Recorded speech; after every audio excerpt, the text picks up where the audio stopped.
حضرات گرامی نبی آئے تو امت کی عید ہے. اب دیکھو نا ہماری عید کیسے ہو گئی. نبی پاک آئے ماں باپ کو عزت مل گئی, بیٹیوں کو عزت مل گئی, بیویوں کو عزت مل گئی, مزدوروں کو عزت مل گئی, غریبوں کو عزت مل گئی.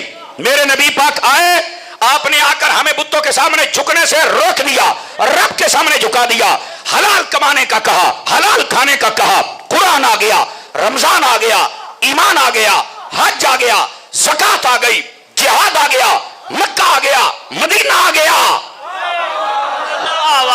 کیا بات جو ہے نبی آئے تو اتنی چیزیں مل گئی تو ہماری تو عید ہو گئی. اور صرف اتنے نہیں, اگلی گالتے میں نہیں کہنا کسی نے بولو, اگر دل کو بات لگے تو بولنا. پہلی امتیں جب گناہ کرتی ہیں چہرے بگڑتے ہیں, باندر سور خنزیر بنتے ہیں, ماتھے پر گناہ لکھا جاتا ہے, دروازے پر لکھا جاتا ہے, چہرے بگڑ جاتے ہیں, زمین میں دھنسا دیا جاتا ہے. تو جو میری طرف جب میرے آقا آئے, ہمارے چہرے سلامت, گناہوں پہ پردے, گھر سلامت, ہمیں شہر برباد نہیں کیے, بچا دیا گیا. اور جس نبی کے آنے پر اتنا کچھ ملے, اس کے آنے پر ماتم نہیں بنتا, پھر میلاد ہی بنتا ہے. آمد مصطفیٰ, آمد مصطفیٰ, آ گئے مصطفیٰ, چھا گئے مصطفیٰ, نعرہ رسالت. حضرات گرامی کو سمجھ آئیے کوئی نہیں آئی آپ حضرات کو؟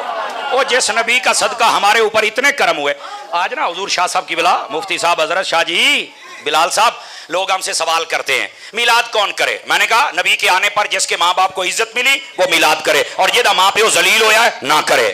نبی کے آنے پر جس کی بیٹیوں کو عزت ملی وہ میلاد کرے, اور جہاں تیاں ذلیل ہوئیاں نہ کرے. نبی پاک کے آنے پر جس کی بیویوں کو عزت ملی وہ میلاد کرے, اور جن کی ذلیل ہو گئی وہ نہ کرے. نبی کے آنے پر جس کا چہرہ سلامت ہے وہ میلاد کرے, اور جن کے بگڑے ہوئے ہیں وہ کل بھی میلاد نہیں کرتے تھے, وہ آج بھی نہیں کرتے. واہ واہ واہ واہ, ہو جائے جس غدا پر عنایت حضور کی, ہو جائے جس غدا پر عنایت حضور کی, سر چڑھ کے بولتی ہے محبت حضور کی. ارے ماں کی خالی جھولیاں بیٹوں سے بھر گئی, اللہ نے یوں منائی ہے ولادت حضور کی, آمد مصطفیٰ. واہ واہ واہ واہ. حضرات اگر آپ کو بات سمجھ آ گئی ہے تو میں جلدی سے دوبارہ دہرا دوں. آواز کمزوروں والی ہے, جوانوں والی نہیں ہے. بھائی میلاد نبی پاک کے آنے کون منائے؟ میں نے کہا جس کو عزت مل گئی, ماں باپ کو, بہن بیٹی کو, گھر والی کو, اور اس کا چہرہ سلامت ہے, وہ میلاد کر لے. تو جڑا باندر ورگا نہ کرے, میں نے کب کہا ہے کرو یار. اب سمجھ آ رہی ہے آپ حضرات کو؟ عزیزان گرامی قدر, اس واسطے ہم احسان مند ہیں آقا کریم علیہ السلام کی ولادت کے, اس لیے ولادت کا جشن مناتے ہیں. لیکن حضرات ہم سب کو نا یہ باتیں ویسے سمجھنی ضرور چاہیے. میں آپ کو ایک دو ضروری گزارشات کر کے پھر آپ سے اجازت چاہوں گا, کیونکہ آج تقریر پہلا نمبر شاہ صاحب دا ہی ہے, میں آپ دیتی جانا جو, لیکن پیغام دینے آیا ہوں تو کچھ آپ لے لیں عقیدے اور مسلک کے حوالے سے ضروری گزارشات. توجہ ہے جی حضرات, ادھر دیکھیں میری طرف. نبی پاک علیہ السلام آپ نے جلوہ گری فرمائی نا, تو مہینہ ہے ربیع الاول کا.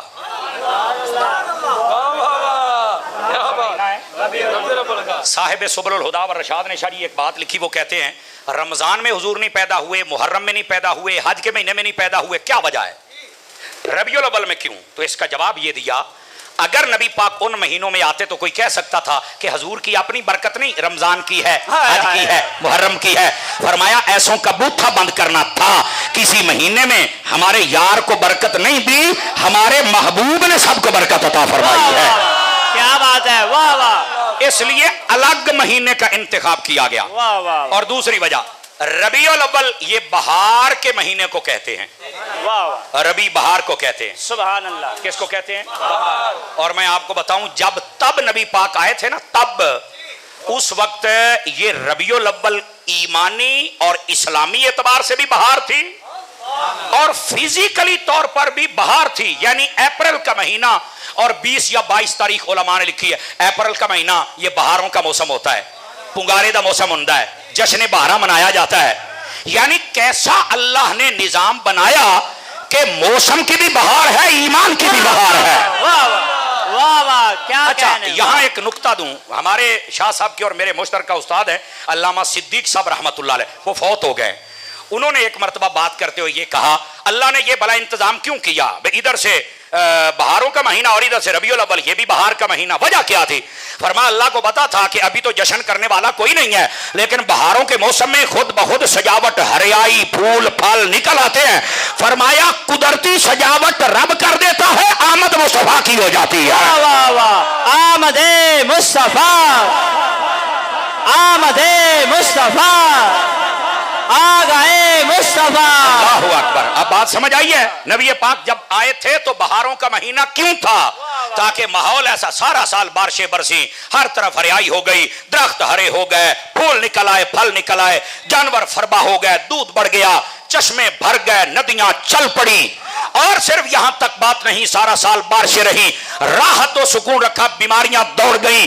اور نبی پاک علیہ السلام جب تشریف لانے کا وقت ہوا، آسمان کے ستارے نیچے کر دیے گئے، جنت کے دروازے کھول دیے گئے، جہنم کے دروازے بند کر دیے گئے. فرشتوں کو حکم ہو گیا کہ آج کسی عورت کو بیٹی نہ دینا، بیٹے عطا کرنا. کیوں؟ فرمایا جب ان کو بیٹیاں دی جائیں تو یہ کافر ہیں، بیٹیوں سے چڑھتے ہیں. آج ہم نے کسی کو چڑھانا نہیں، مصطفیٰ کی ولادت ہے، بیٹے عطا کر کے خوش کر دیا جائے. واہ واہ، آمد مصطفیٰ، آ گئے مصطفیٰ، چھا گئے مصطفیٰ، تاجدار ختم نبوت حضرت علامہ مولانا مفتی محمد سمر عباس قادری عطاری صاحب. اس کو سمجھ آئی ذرا سبحان اللہ فرمائے محبت کے ساتھ.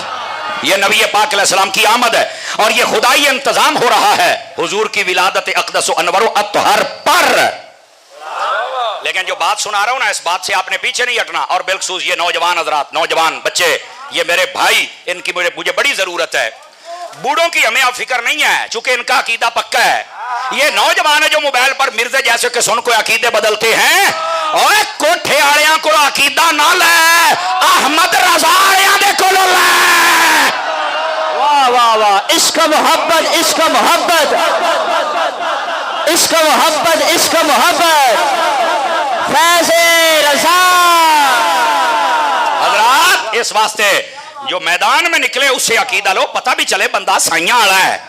اور میں آپ کو ایک بات بتاؤں، ماڑی جی گالوں دیا نہیں، نیٹ سے ہم سن لیتے ہیں. ادھر آؤ، میں ایک پیغام دینا چاہتا ہوں اور بڑا ضروری. حضرت شاہ صاحب آپ کی توجہ، مفتی صاحب کی بلا، حضرات علماء آپ کی توجہ. ادھر دیکھو، ادھر دیکھو سارے، اور نیٹ والےو ادھر دیکھو. جدو تہاڈا ابا تے امی بیمار ہوئے نا، خبردار ڈاکٹر لے کے جایا جے. تسی کہنا ابا جی دسو کی روڑا ہے؟ جی مینوں دل دی تکلیف ہے. انہوں کہنا لے آپ ہنے نیٹ کھولنا ہے تے دل دیاں بیماریاں 1500 آ جانیاں نے تے او دا علاج میں تینوں ہنے دوائی لیا دینی. آپ کیوں ڈاکٹر کول جائیے؟ 4000 فیس تے 6 گھنٹے کھجل ہوئیے تے چیک کرائیے. لے نیٹ ہے نا، سانو کیڑی لوڑ ہے ڈاکٹراں کول جانو؟ ایویں چھرا پھیردے نے، انہاں نے ایویں رولے پائے نے. تے ابے تیرے نے ماشاءاللہ پھڑ کے تینوں پا لمیا لینا ہے، لتر مار مار تینوں باندر بنا دینا ہے.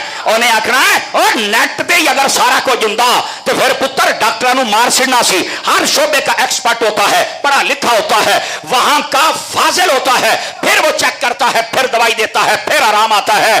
میں نے کہا تیرا باپ نیٹ کی دوائی نہیں لینے دے گا. وجہ کیا ہے؟ وہ کہتا ہے مسئلہ میری جان کا ہے. اور تمہیں یہی سمجھانا چاہتا ہوں، اگر جان کا مسئلہ ہو تو نیٹ والوں پر تم اعتماد نہیں کرتے، تو جب ایمان کا مسئلہ ہو تو پھر بھی نیٹ والوں پر اعتماد نہ کیا کر. واہ واہ واہ، کیا بات ہے. واہ، یہ جو تم نیٹ والوں کے پیچھے بھاگتے ہو، جب تک نہیں تھا اتنے شکوک و شبہات نہیں تھے، اور جب آ گئے تو تم شک میں پڑ گئے. تے بابے آج بھی قائم نے، بابے کل بھی قائم نے. چونکہ ان کے پاس یہ موبائل نہیں اور یہ شک میں نہیں پڑتے. اپنے آپ کو شک سے نکالو. امام غزالی نے فرمایا، نبی پاک علیہ السلام سے پوچھا گیا کس عالم کے پاس بیٹھنا چاہیے؟ حضور نے فرمایا جو تمہیں شک سے نکال کر یقین میں لے آئے، تکبر سے نکال کر عاجزی میں لے آئے، لڑائی سے نکال کر محبت میں لے آئے، جو تمہیں ریاکاری سے نکال کر اخلاص میں لے آئے، اس عالم کے پاس بیٹھ جانا. یہ میرے نبی پاک علیہ السلام نے فرمایا. میرے بھائی اس واسطے نیٹ کے پیچھے مت